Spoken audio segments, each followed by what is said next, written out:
Hey guys, welcome back. Today we are doing something fun and really different. I'm not in the garden. I'm here with my friend Abby, and we're just going to chat about Abby's story, which I think you're going to find really interesting and inspiring. So I only met Abby a few months ago. Mm-hmm. Yeah. So she's grown up here. I'm going to get her to tell a little bit about her story. But we connected actually through like a mutual friend. So Robin gave me my mother-in-law's friend. Okay. So, yeah. Okay, yes. And through homeschooling, really, that's the connection. Mm-hmm.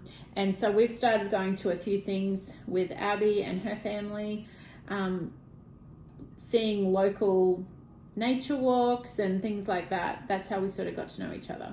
And found that we had quite a bit in common. So it's been really fun. So Abby, can you just start by introducing yourself and telling a little bit about your family maybe? Okay, so I am Abby Thornton, and I grew up in East Texas and all over the South. My family moved around a lot, but I've been in Lufkin area for like the last over 20 years. So I'm an East Texan, and I married a local boy we met at a grocery store 20 years ago, and we've been married for 15 years, and we have 3 kids, 2 boys and a daughter, so they're 12, don't remember their ages, 9 and 5. Yeah. And so we... Similar ages to our little kids, right. To our little ones. So we've been homeschooling since the beginning, and we bought a home about 8 years ago, and we have started a little farm. I call it my little mini farm. Yeah, it is. It is a little mini farm. Yeah.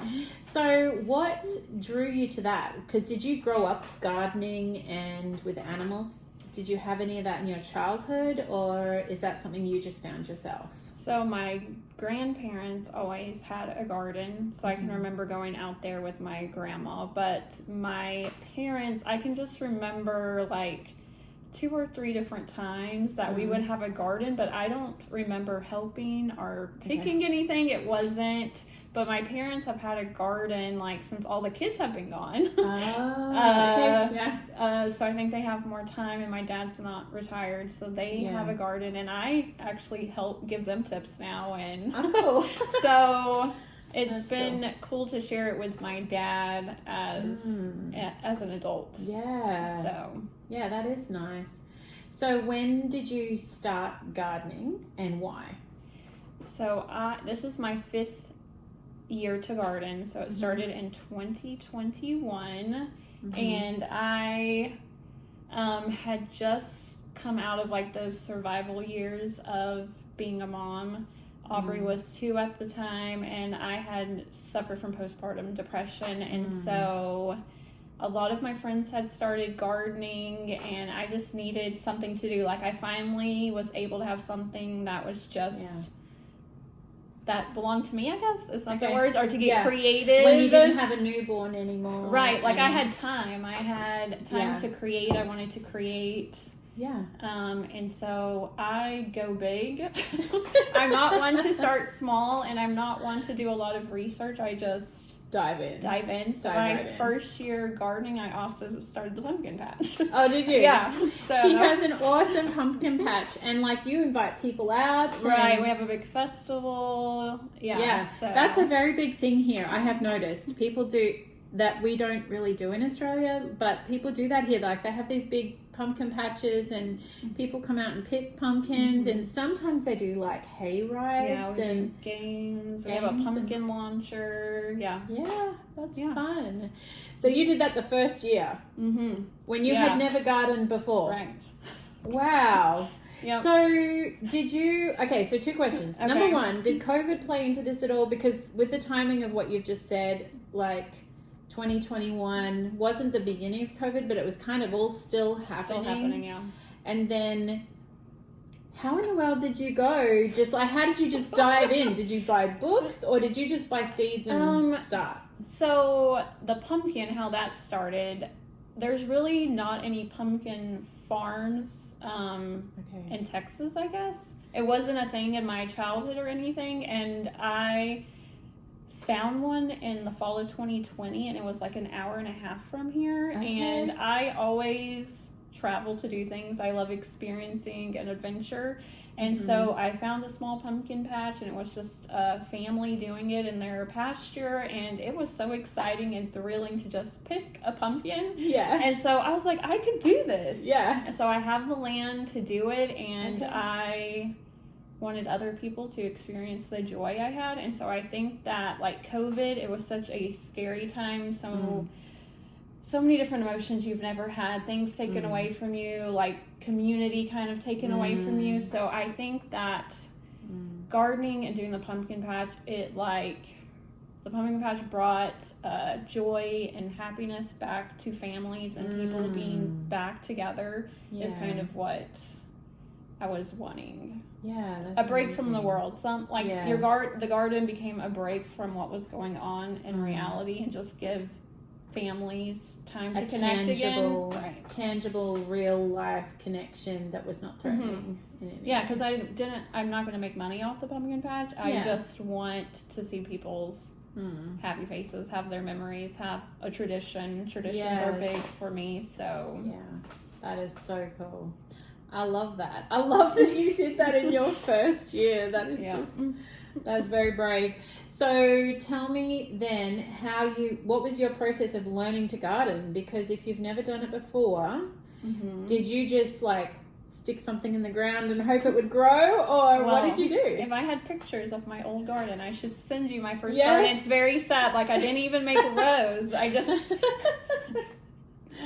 up some ground and put seeds down. So you tilled it a little? Yeah. And so I have a lot of friends who garden, so I would ask them questions, and I probably found some blogs, but I kind of see it now just as a big science experiment. I think some people, you learn some wisdom from people, but it really is all just an experiment. Yeah. Because every year is different. The bugs, the weather, you think you get something, like something, and then it throws you. There could be a hurricane that comes through, new crops of bugs. I'm like, it used to be very devastating if something happened, but now I kind of find beauty in it. It's just an opportunity to learn to grow. And I think it's testament to the fact that, like, seeds want to grow.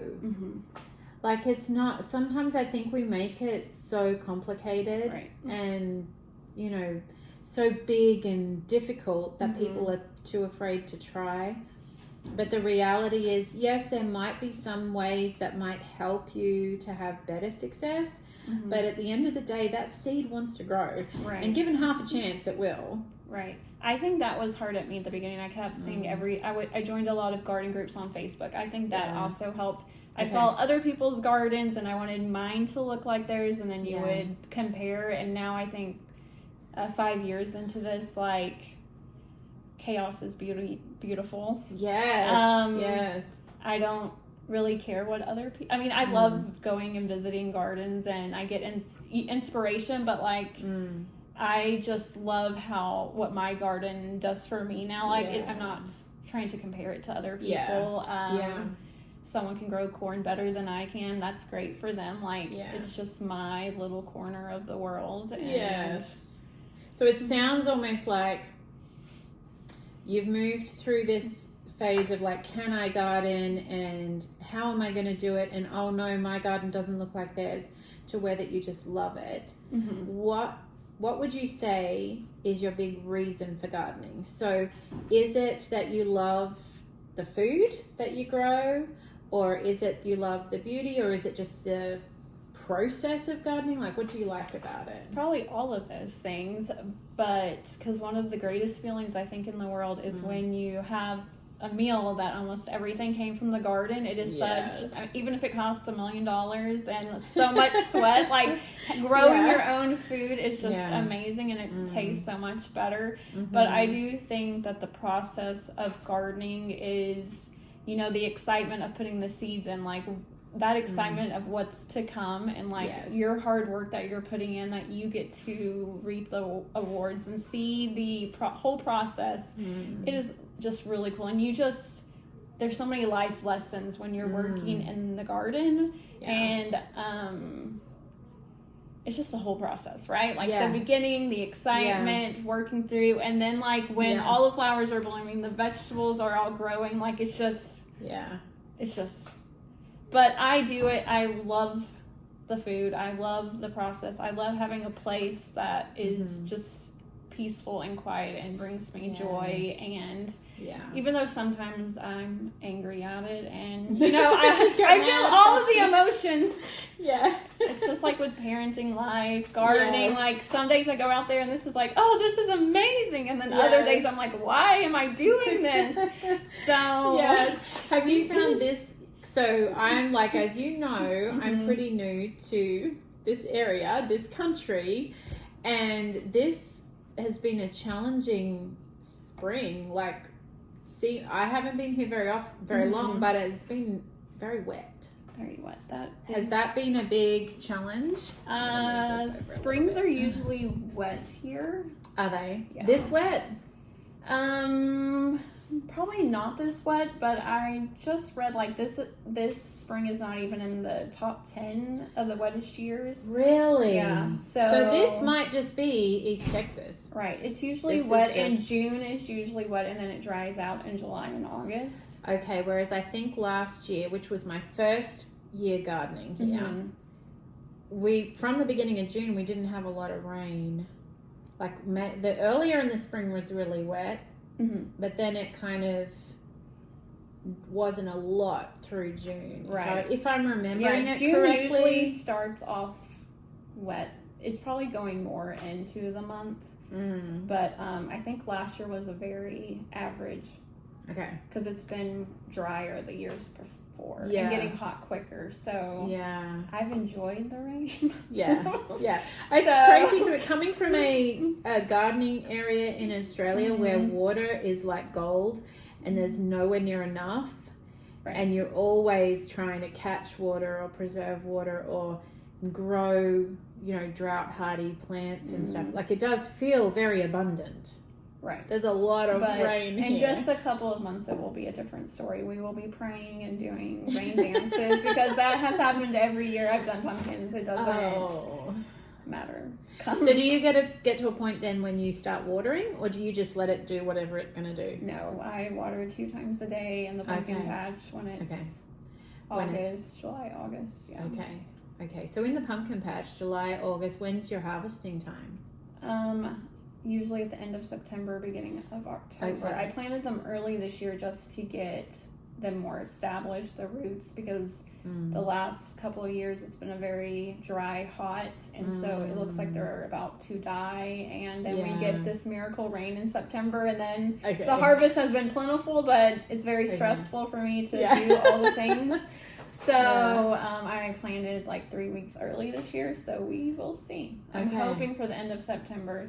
So pretty much here, once September hits, everyone is ready for fall weather, and we decorate our houses for fall even though it's 100 degrees. So I'm a September 1st, put fall out. So I like that. Do you know that is so different here. One of the big cultural things, I've talked about it on here before, but the really seasonal living, like, and how everyone there is a really defined season, like, okay, now we're in spring, right? Now we're in summer, now we're in fall, and it is the weather, but it's more than the weather.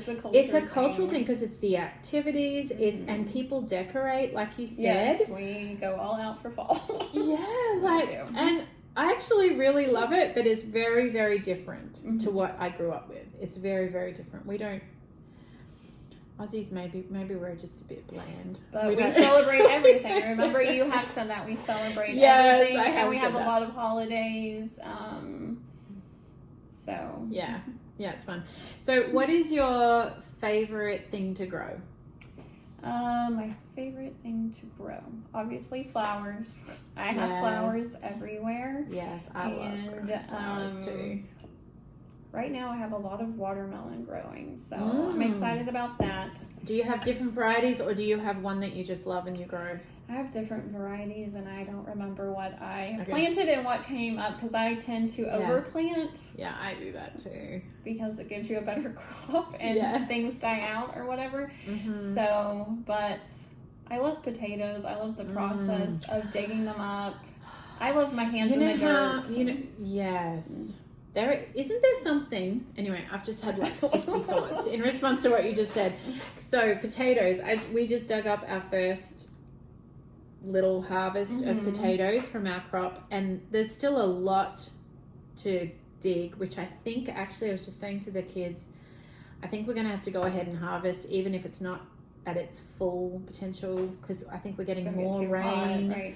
And I'm worried they'll rot, actually. So anyway, but we cooked them the other night. Oh my word, they're so good. They were so good. They just were like so soft and they're buttery. Easy to cut. I've been able to tell the difference between store. Oh, so different. Yes, I'm actually excited because we're going to have them again tonight for dinner. I've been thinking about it this morning. But there is also, for me, I don't know how you feel about this, but you mentioned you love having your hands in the dirt.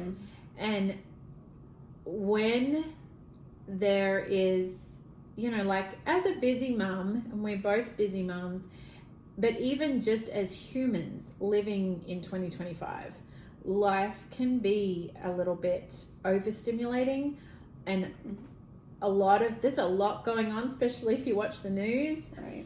And it's my kind of sanctuary.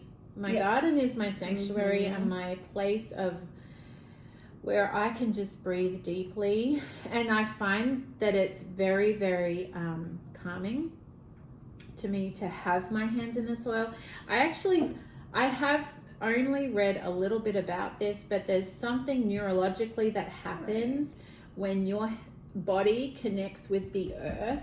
And I mean, people have talked about grounding for years, walk barefoot. Yeah, I'm a big grounder, so. Yes, and I think that's 100% part, like it's connected. It's the same thing. You're grounding with the earth. But when your hands are in the soil, I don't know, maybe it's just more grounding. Yeah, you're just like all up in it, right? You're just, yes, and you're breathing it in. I think that we have forgotten as humans that we are part of nature, and we've lost the rhythm to nature because of our culture. So the more that we can connect with nature and be with it can only help us.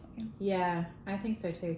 And when it's so much more than going and buying a bag of potting mix and sticking your hands in it. It's kind of more about, I think, what you just hit on, the rhythms of the earth and how nature works, and kind of cooperating with it instead of trying to fight against it. Yeah. I mean, the whole concrete jungle thing, and it's not to say anything against, there's a lot of people who live in the city and who need to, for whatever reason. It's not sort of saying anything against that. But for me, it just seems such a humane way to live, and a rooted, grounded kind of, it's just brought back so much peace to our family. And for me, it's increases with the amount of time. Like, we've only been here in America for 2 years, not even 2 years on this property, but just watching the seasons and watching what the weather's doing, what are the birds doing, what are the how is the landscape responding to the weather, where is the water running, and I don't know, I'm just becoming more you start to notice things that I had never. I always thinking when I was a child, did I ever look at the full moon? Yeah. Did I notice the seasons changing? I've thought this, because I am outside all the time now. Yeah. But I don't remember as a kid noticing that spring was here. I'm maybe I did, but it's my favorite time of the year now, and everything comes alive. But I just don't remember as a kid watching the sunrise and to me it's those are priorities in my family, that my kids are going to look at the moon with their mom and notice that it's spring. Like, I want them to be able to, as when they get to be adults, that they can stop and pause and connect with the earth and with themselves, because I feel like we're so disconnected. And it is something that we learn from. I do think I had the gift of parents who saw and taught me to see. It's funny because I look back and I think, well, in some ways they were not connected. Like, Dad was he could be very stressed out at times, but he was the one who was always teaching me to watch the wildlife. You know, what are the birds doing?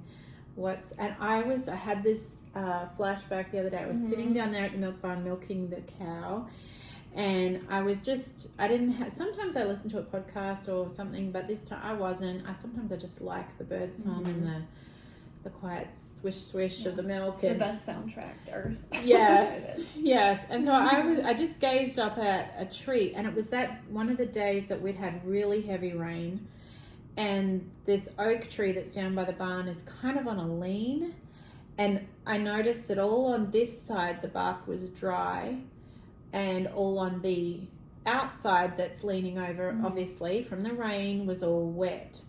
And I remember being, all of a sudden I'm 10 again, and up on the side of a mountain, and we'd been chopping wood, I think, that day. And so Dad would have the chainsaw, and us kids would all have to load the trailer with the wood he'd chopped. And we'd stopped, he'd boiled the billy and made a cup of tea, because that's what you do here in Aussie, and you pause for a cup of tea. And he was giving us this little lesson because it had been raining, and he's like, kids, come over here, I want you all to come over here. And he was pointing out how he's like, we want to start a fire, we want to boil the billy, where are you going to find dry bark or dry wood, because it's all wet from the rain. And he taught us to look on the underside of trees and peel some bark back and use that to start a fire because it's dry, right? Anyway, so I'm sitting there milking the cow, and I have this flashback. Like, so I am very grateful that he was much more eyes open. I think because he was a bushman, a farmer, he had to be. Right. He had to be watching and knowing. But if we don't do that, then our kids have to learn from scratch. They have to discover that again. So what a gift you're giving your kids to be able to say, hey, come out and look at the moon with me, or let's go weed the garden. And they know the cycle of the earth and how that works. Because where culture is leading us is, more electronics, more screens, more disconnection. Yeah. And I grew up in a neighborhood. I think that's probably, you grew up in the country. Yeah, so I did. I can understand why my childhood. I mean, we rode bikes and we played, but well, and that's very much my husband's childhood was like yours, in town, in a neighborhood. Right. Yeah. So you've had to, like he has too. He's had to learn that. And how do you feel that's impacted your personal life, making those connections? Because I really didn't start loving nature until having my third child, dealing with postpartum. I didn't feel safe at my home. That's where I felt more stressed, like I need to clean and do this and this and this. And so when Aubrey was a baby, and it was also during COVID, we would go exploring 4 or 5 times a week and travel up to an hour, finding all these places I had never been, because I felt so safe and calm and relaxed when I was out. So was that your way of dealing with the postpartum? I think that that was your way of trying to regulate your system? I didn't understand what was happening back then, but now looking back, because I can remember one time we had found this secret beach area, and then we had come back a few months later and it was flooded. And it it broke me. I was crying. I had to call a friend, because I'm like, where, my happy place has been taken from me. Like, where am I going to go to feel this peace and calm. Wow. So the same thing happened like with my gardens when I first started. There was just so much going on in our life that my safety became so much attached to the garden that like if hell took out a lot of my flowers one year, I was just like devastated. Oh, because I had not found safety here, or I didn't have the tools to process what was going on in my life. So I just found so much safety in the garden or going exploring in nature. Isn't that interesting? And did you just stumble upon that, or like did someone give you that idea? How did you know to do that? I just did it. I have no idea, but I didn't realize what I was doing until I started therapy in the last few years. Yeah. Okay. So, and then you can join the dots and see. This is what I was doing. Yeah. There is just something so healing to the human condition, isn't there? Right. Just about having that connection. I think it's I wonder how many times I think that's why people strive to do it like what comes to my mind is like I know in nursing homes and doctors' offices they will paint the walls a certain more natural color, like a light, like a green tone or an earthy tone, because they know they're trying to emulate that to a certain degree to create calm. But how much better to have the real thing? Experience the real thing, yeah. Oh, wow. That's really powerful, actually. And you're sort of offering that to people because you also have had the come pick your own flowers that you did earlier in the spring. Yes, I love to share. Yeah, I can tell. I just want people to be happy or just have a moment. Because I don't know, everyone has struggles. Everyone's going through things. And so just experience a lot. I've experienced a lot in the last few years. If I could help someone just have a sense of joy or happiness and be able to share, that's why I always overgrow anything, or I just want people to just have a moment. It's so simple but so powerful. Like it's not complicated, is it? Right. To come and pick some flowers or come and pick some pumpkins. It's not rocket science. Yeah, it's just connection, and we need humans need connection and community, and I think sometimes we just try to do it all ourselves, and we need each other more than we even know we do. So absolutely. Yeah, I think that's perhaps been one of the gifts that these last crazy years, and dare I say it, even COVID has given us, is that it made us aware of what we'd lost. I think for a lot of people, it made us aware of how much we need each other and how much we need just the really simple stuff. Right. And it's like the whole world has this shared trauma experience, and I don't think people realize the impact that it really had on us, our nervous system, because so many people are unaware of what trauma does. And that is a very traumatic experience that we went through, and we all have a shared experience. And when does a whole planet have a shared experience that we're probably all still processing or trying to recover from? So wow, I hadn't thought about that, but that is true. So what do you think is the big takeaway from that for us? I almost feel like, or COVID, not like it's this wake-up call, but it's like really to just take a look at how you're living your life. Are you always on the go, hurried, stressed, in survival? Like just creating time to slow down, even if it's like when you're cooking dinner and you just notice the feet under the ground, like just these small things. Yeah, it's a beautiful way to turn something that, like you say, was traumatic and have good come from it. Right. Yeah, instead of it just remaining a trauma. Right. Yeah. Can you talk a little bit, because I know we've had conversations about the nervous system, and it's an area you've explored. Right. It's an area I've explored, but I think we can all learn from each other. What is it, and why is it important, do you think? so I really had no idea about the nervous system until about 3 years ago. And it was brought to my attention starting therapy. We had a very hard season in our marriage and a traumatic event. And so trauma takes you out of your body.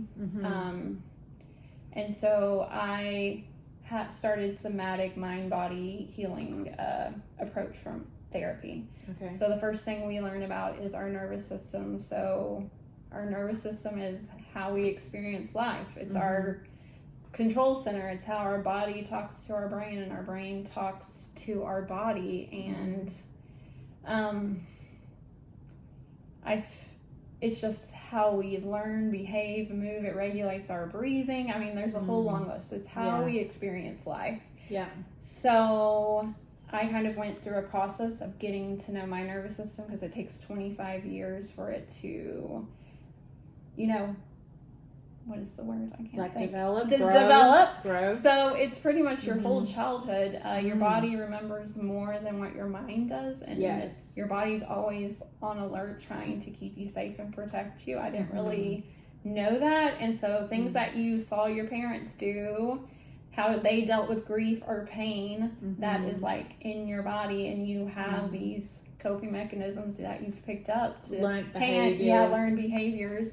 And our nervous system is just a very incredible thing that it's just working on our behalf, just because we don't really have to it's all just to maintain your regular, maintain all the systems in your body. And then just like our emotions and everything, and that we have the power to heal and create new behaviors and pathways. Like, it is a really beautiful thing, because I have been doing healing work for the last 3 years, and I've kind of gone through all of my childhood, all the traumas that I kind of feel like I've been ripped open and healed from the inside out, I guess. And so I'm forgetting what your question, and I'm just going everywhere. That's okay. So what I was asking was about, and you've started to answer it. So what the nervous system is, and why we should, I guess, know what it is to be able to help regulate it. Because what I understand is, like, I have come at it from a different perspective than you have, but it's really the same thing. It's really the same thing. It's learning that everything our body does and experiences is going to have an impact on our health. And like you said, you can retrain your nervous system or regulate it. Like, what does that mean? A regulated nervous system. What does it mean to do that? And why should we? Well, so the nervous system, with dealing with emotional regulation, our nervous system has different states.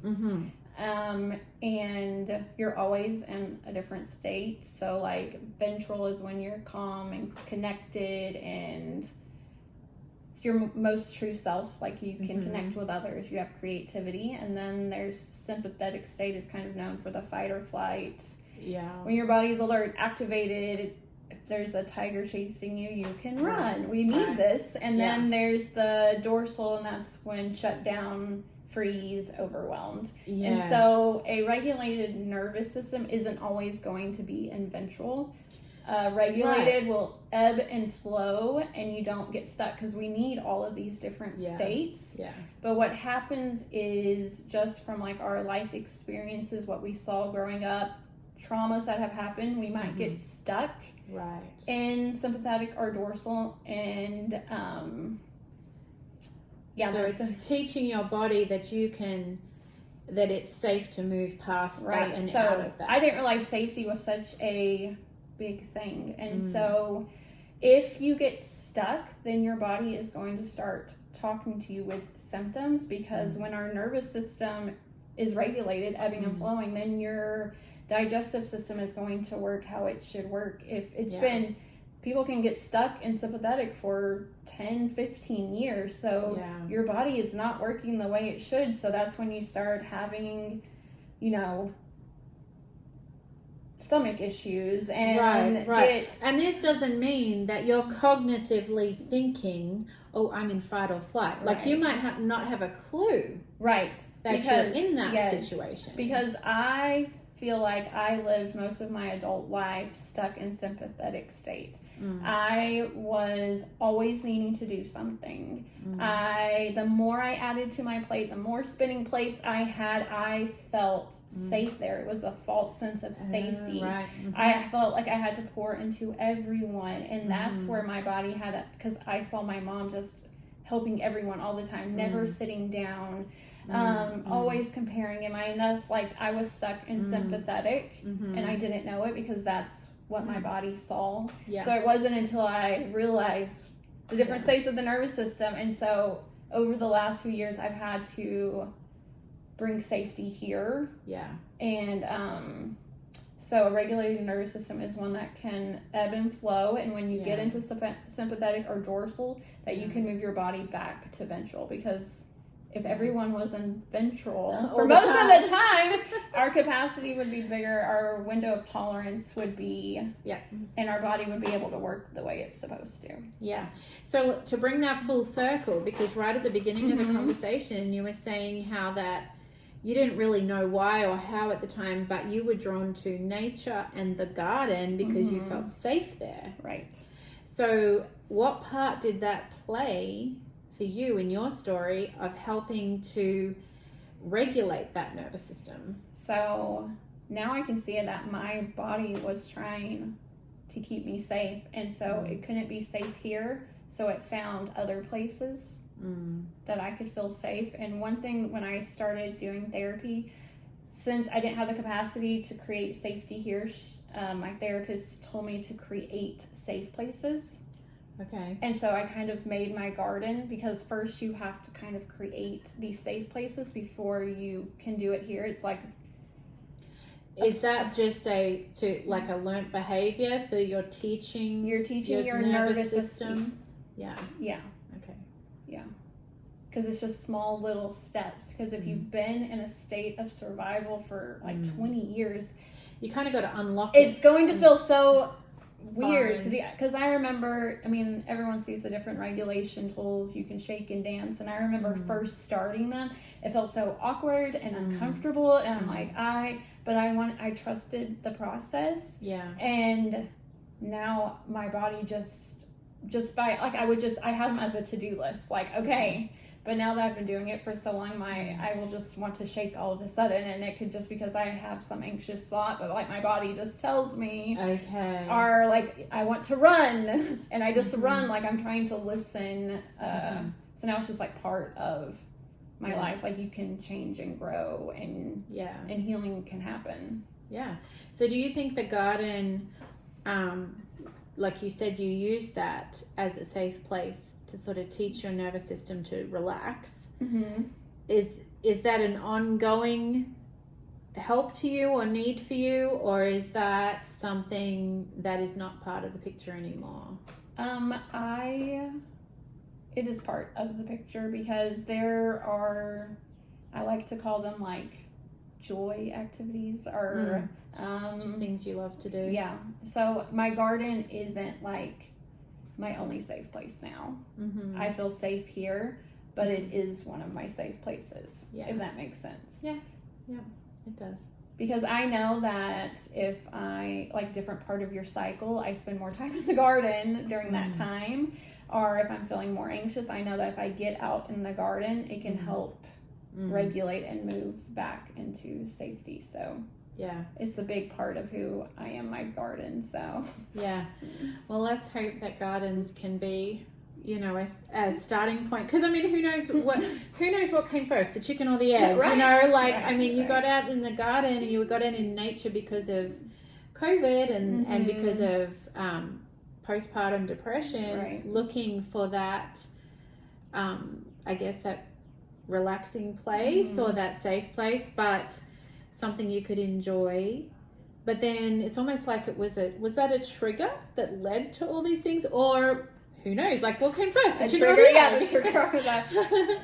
I wonder if the people that if they can have that experience of being in the garden, of growing something, even if it's just really small, or of learning, I know that even just sitting on your veranda and watching the clouds and watching the trees and the squirrels and the birds or whatever, there's something in that connection even. Yeah, because there are people who say they're not outdoors people, to be inside, but I think every human being is an outdoor person. You just have to start small, and even if you live in an apartment, you can buy a potted plant and start there. You don't have to have acres to experience nature, because I was just in Houston for the homeschool conference, and I was just walking around, and then they had kayaking there, so then I was kayaking in the middle of the city, and it was very relaxing. So I'm like, no matter where you are,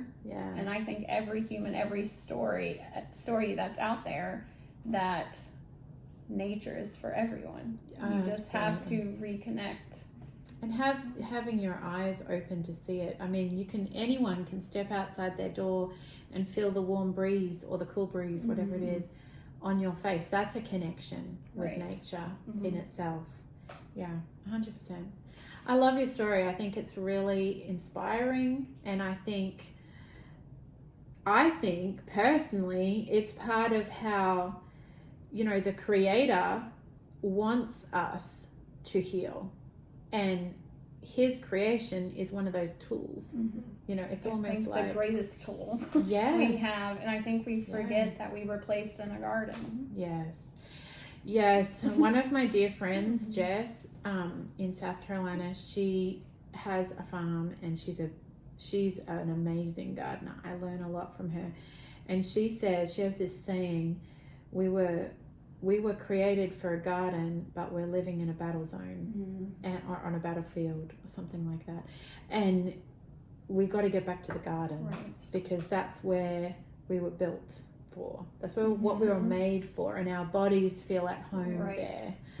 And there's just so many beautiful things that happen when you're in the garden. I know. It's awesome. Was there anything else you'd like to share before? I'm good. This was fun. Well, it was. Thank you. I have a feeling that you guys will want to see Abby again. She's pretty amazing. But thank you so much for coming on and sharing your story. Yeah, thanks for having me. Yeah, it's been good. All right, friends, we shall see you again soon. Sunshine and raindrops. Until then.